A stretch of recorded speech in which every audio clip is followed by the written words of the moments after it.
It is the first time in 110 years of this league that co-champions enter this tournament with 17-1 records.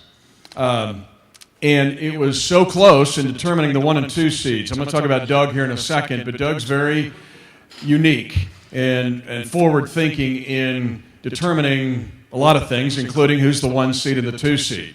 It was so close between these two teams, it really boiled down, and I was talking to Jack Watkins and Mike Kern after leaving the arenas of some of these places. It really depended on what some of their opponents had done. For example, Louisville, who was an opponent of Wichita State's, if they would have won a couple games, the RPI, which was the tiebreaker, was going to get microscopically close. So these two teams, both 17-1, coming in with the best combined records of any two teams. Only exception was 2015, when Wichita State and Northern Iowa had by two more wins than these two teams. These are two special groups. I want to ask you about your team, because this was, okay, we sat here a year ago, we stood up here, and Fred VanVleet and Ron Baker, two of the greatest players in Valley history, walked out of the door into the NBA.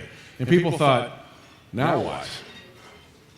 Numerically, you guys are better this year. What happened to this team?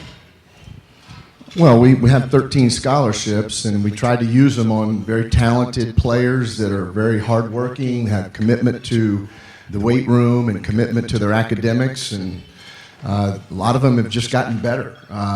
People didn't realize Landry Shamet, when I said last year at the beginning of the year we weren't very good because Fred VanVleet was hurt and Connor Frankamp was ineligible, and I said we also have a third player who would really help us, but he just broke his foot. Well, nobody knew what I was talking about. They know now.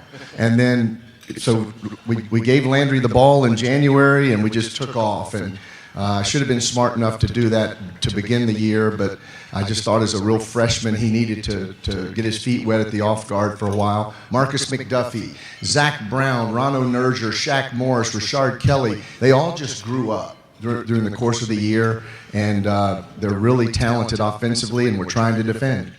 Greg, your offensive team, this is the best shocker offensive team in a generation, and yet your defensive numbers didn't suffer. Sometimes high offensive numbers mean not good defensive numbers. You raised the offense and kept the defense where it is. What about your offensive prowess and your unselfishness? Well, it goes back to the players, as Dan just mentioned. You've got guys that are sharing the basketball. We had 24 assists and 3 turnovers 2 games ago, and then the last game was 20 assists and 5 turnovers. So I had never seen an 8-to-1 assist-to-turnover ratio. And that's what these guys are doing. They're taking care of the basketball. They're not taking crazy chances, but they share it. There's really no one worries about who's the leading scorer. We're very well balanced. We can go 10, 11, maybe 12 deep, to be honest.